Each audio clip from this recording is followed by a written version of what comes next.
వేసవి సీజన్ ముగిసింది. వర్షాకాలంలో అడుగుపెట్టాం.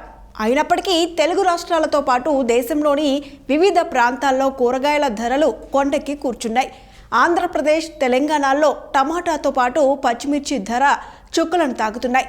ఇరు రాష్ట్రాల్లో ఎక్కడ చూసినా టమాటాతో సహా వివిధ కూరగాయల ధరలు సామాన్యులకు షాక్ ఇస్తున్నాయి. ఓవైపు పప్పు, ఉప్పుల ధరలు మోతమోగిస్తుంటే ఇప్పుడు కూరగాయల ధరలు ఆకాశానికి ఎగబాకాయి.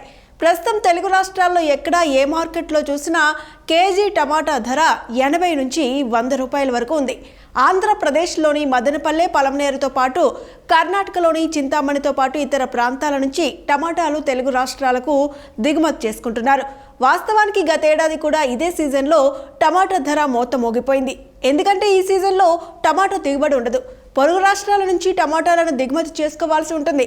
అయితే ఇతర రాష్ట్రాల నుంచి టమాటా దిగుమతి తక్కువగా ఉండడంతో వారంలోనే ఒక్కసారిగా టమాటా ధర 80 నుంచి 100 రూపాయలకి పెరిగింది. మదనపల్లె మార్కెట్లో నిన్న మొన్నటి వరకు కేజీ 30 రూపాయలు ఉన్న టమాటా ధర ప్రస్తుతం 60 నుంచి 70 రూపాయల మధ్య సాగుతోంది.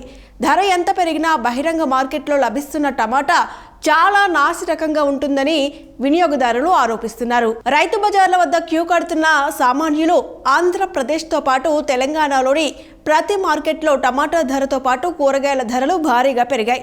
అయితే కొన్ని రైతు బజార్లలో కిలో టమాటా ధర 55 నుంచి 65 మధ్య సాగుతోంది. ఇటువంటి రైతు బజార్ల వద్ద సామాన్యులు క్యూ కడుతున్నారు.